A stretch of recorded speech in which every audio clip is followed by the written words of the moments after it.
Las grandes pandemias en el mundo, de la maestra Elsa Mireya Álvarez Cruz y su servidora Marta Hernández Baños. Es un trabajo para el SADIR del 25-26.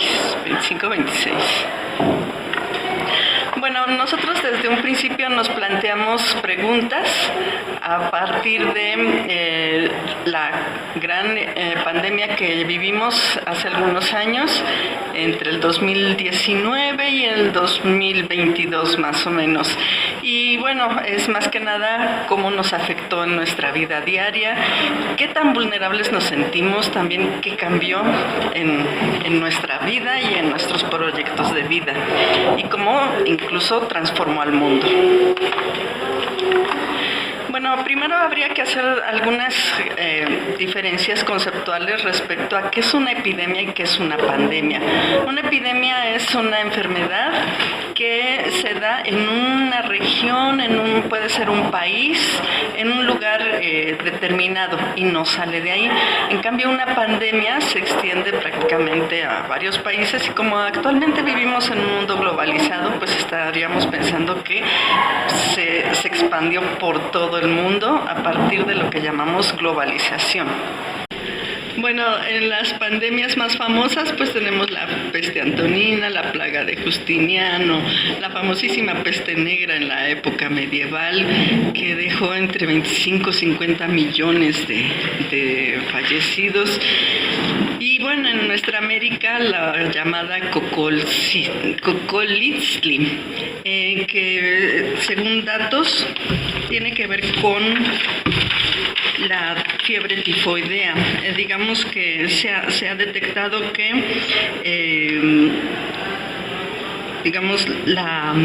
el virus que la causa se llama Salmonella entérica y una subespecie de Paratipi C. Y en este caso pues produce la fiebre tifoidea, aunque en aquel momento se pensó que era una fiebre hemorrágica viral. Entre 1519 y 1600 la población indígena de México se vio mermada de entre 15 y 30 millones y quedó en 2 millones. Esto provocó un colapso no nada más demográfico, sino obviamente en las estructuras sociales, económicas y políticas de la Nueva España.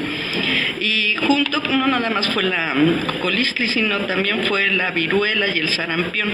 Es decir, el siglo XVI hasta el siglo XVII, pues la población se vio muy afectada con estas epidemias que diezmaron a la población en México.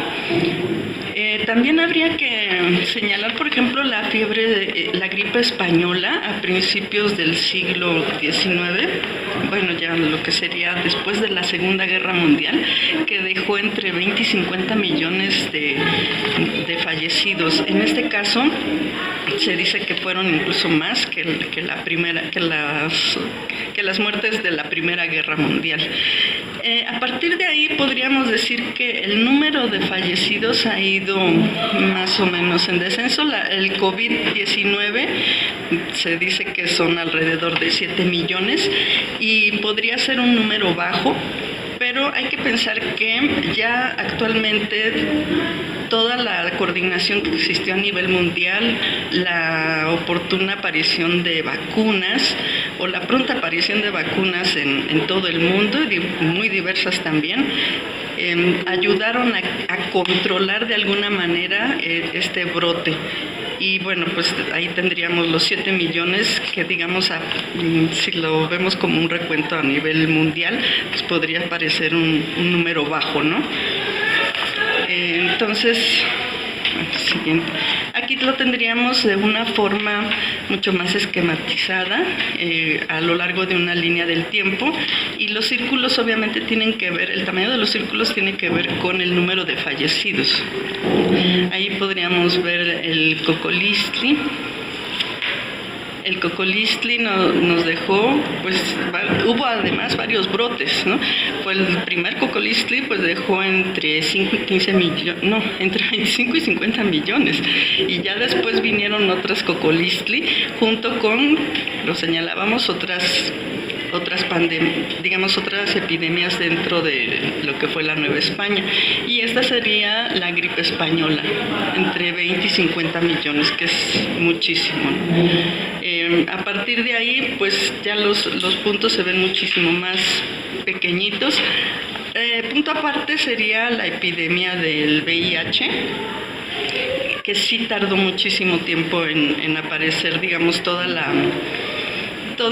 una infraestructura, incluso vacunas también ya para el control de esta pandemia, también se puede decir a nivel internacional. Bueno, ahora, ¿cómo se gestiona una alerta a nivel internacional? Tenemos un organismo que es la Organización Mundial de la Salud, y esta tiene un reglamento sanitario internacional. En este reglamento se estipula que las alertas deben convocarse solo en una situación excepcional que constituya un riesgo para la salud pública en muchos estados a causa de la propagación internacional de una enfermedad y puede exigir una respuesta internacional coordinada. Es decir, la Organización Meteorológica Mundial se encargaría de coordinar todos estos esfuerzos, y también que, por ejemplo, los países estén atentos a estar emitiendo los resultados que se tienen a nivel interno de cada una de estas acciones que se tomen.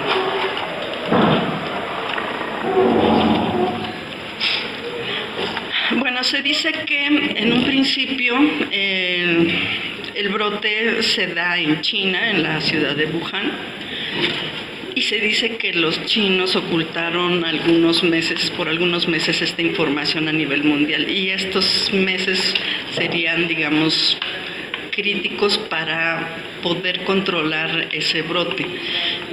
Sin embargo, bueno, pues por ahí se tiene otra información, ¿no? Bueno, en este mapa nos muestra cómo es que se fue dando una irregularidad en cuanto a las medidas que se tomaron para luchar contra el coronavirus. Por ejemplo, aquí se ve en color verde oscuro, digamos, los países. Obviamente estaríamos pensando en Estados Unidos y Europa, que fueron los primeros en utilizar vacunas, ¿no? Verde más claro tendríamos los que lo hicieron ya en el 2022, en un color naranja los que lo usaron ya a finales del 2022, y ya hacia el 2023 los que participan. Aquí tendríamos obviamente entonces ya los países que entraron al final serían pues casi toda África y algunos países de Asia. Entonces, bueno, esto nos da toda una desigualdad también territorial respecto a cómo fueron las medidas tomadas a partir de esta pandemia. Si bien la pugna entre los Estados Unidos y China se ha venido manifestando de una forma cada vez más intensa, es a través de la ruta de la seda, en la cual podemos observar que es una ruta histórica que era entre Italia y China. Para este momento, la propuesta del presidente actual, Xi Jinping, es entre China, Europa mediterránea, Europa central, Europa del norte, Oceanía, África y por supuesto América. Entonces es abarcar todo el planeta, construyendo instalaciones portuarias de diferentes calibres para esa comunicación. Esto le ha ido ganando fuerza en su presencia a China con respecto a los Estados Unidos. Esta ventaja se ubicaba propiamente para el 2050. Sin embargo, parece ser que la pandemia todavía aceleró más este proceso, en el cual se ve como China actúa mucho más rápido en apoyos con respecto a los Estados Unidos.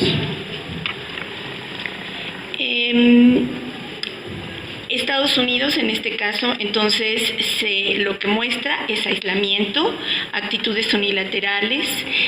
China, por el contrario, empieza a enviar diferentes tipos de apoyos y las fallas de comunicación entre los estados, propiamente con la Organización Mundial de la Salud, se va a ver muy marcada, dando cuenta de que no sirven realmente los mecanismos que existen para tomar medidas ante una pandemia. De los países que se fueron pronunciando que había ya estos brotes, pocos eran los que iban comunicando a la Organización Mundial de la Salud lo que estaban haciendo.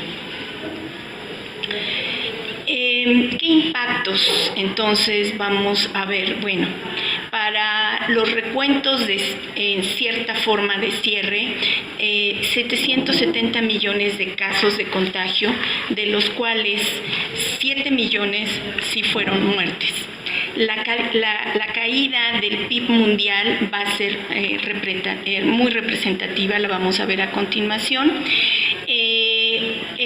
Hubo un mayor impacto en países en desarrollo. Es notorio cómo son el hemisferio norte el que va a sufrir los mayores números de contagio y van a ser los que lo van a transmitir. Los sectores más afectados, entre muchos, pero uno de ellos que prácticamente se va a paralizar, el turismo y todo lo que va a implicar la automoción. Partamos de que todas las mercancías se requieren mover, entonces todo esto fue pasmado. Sectores beneficiados, el comercio digital y la salud, que lo vamos a comentar a continuación. Y en algunos casos se consideró el regreso de políticas keynesianas, es decir, intervenciones por parte de los estados para apoyar a sus poblaciones y solicitando créditos internacionales, implicando esto el aumento de la deuda pública de muchos países.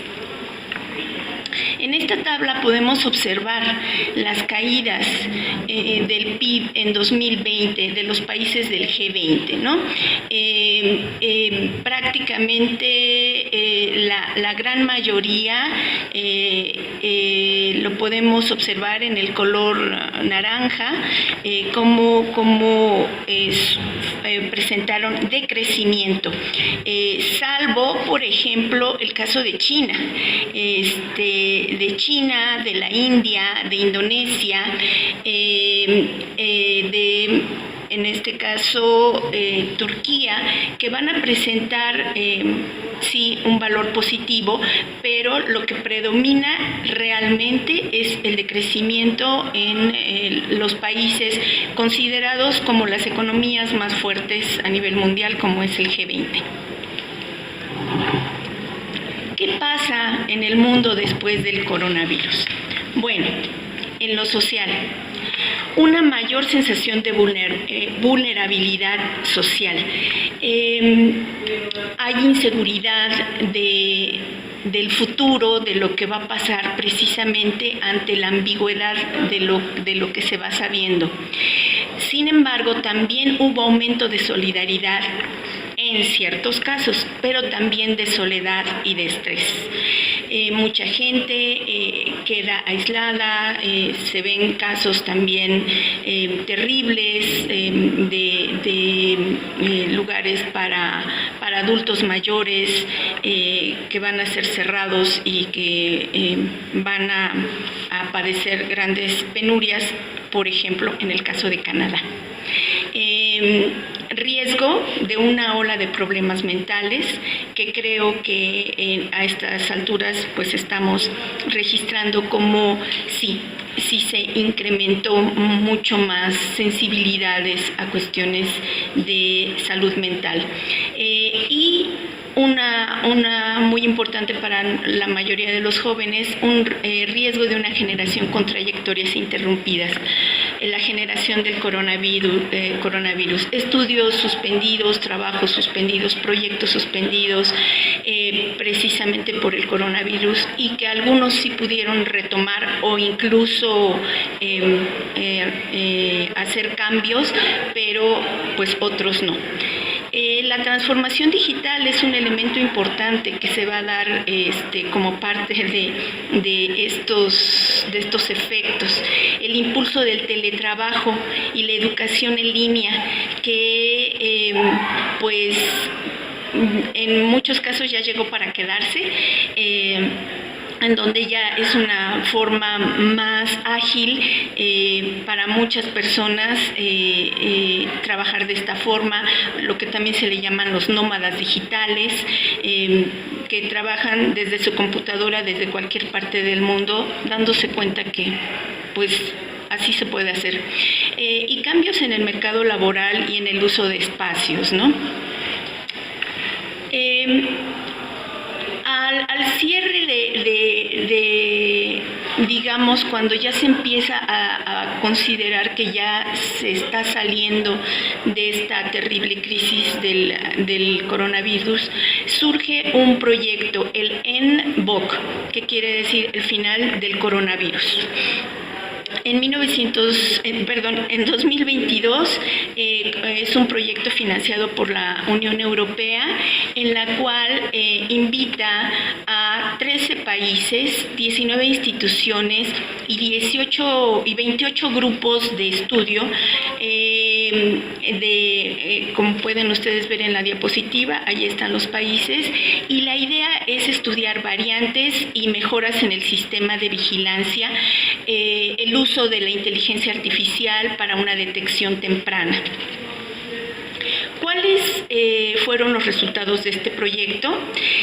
Bueno, la desigualdad de capacidades en la secuenciación, ya que los países no están en igualdad de condiciones económicas, por lo tanto de instalaciones académicas, lo cual no les permitió tener los mismos parámetros de trabajo.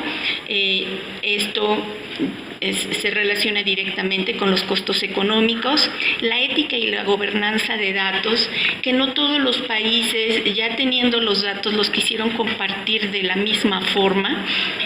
Algunos dijeron esto no lo queremos dar, y bueno, se encontraron con ese problema, y entonces definir como una prioridad la necesidad de la cooperación entre ciencia y políticas públicas. ¿Cuáles son entonces los desafíos de esta vivencia que tuvimos a nivel internacional del COVID-19? Pues pese a lo que cuando estábamos dentro de plena pandemia pensábamos que las cosas iban a cambiar después de esto de una forma muy radical, lo que se ha encontrado es que se ha seguido sin invertir lo suficiente en vacunas más eficaces ni en ampliar las capacidades globales de fabricación y distribución. Es una realidad que podemos estar frente a otras cantidad importante, como lo ha mostrado la historia de pandemias.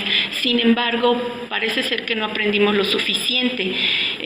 Diríamos entonces que es urgente implementar un programa robusto para desarrollar mejores vacunas, antivirales, e infraestructura capaz de proteger a las poblaciones enteras antes de que ocurra una nueva crisis sanitaria.